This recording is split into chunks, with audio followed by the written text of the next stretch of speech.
पाकिस्तान के पश्चिमी सूबे बलोचिस्तान तो आने वाली इतलावां मूजब पाकिस्तानी फोर्सिस और अतगर्द लड़ाकुओं विचकार होने वाले एक मुकाबले तो मगरों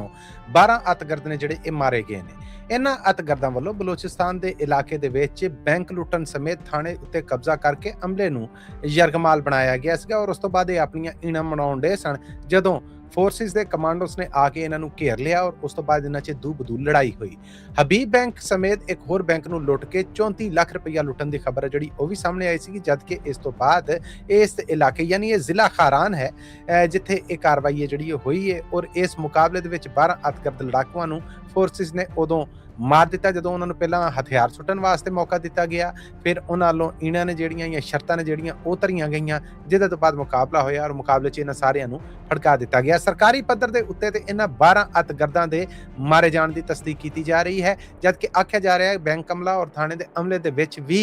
कोई जानी नुकसान जिहड़ा ओह होया फट्टर होण दी सूरत दे विच या दूसरे रूप च इहदी सरकारी तस्दीक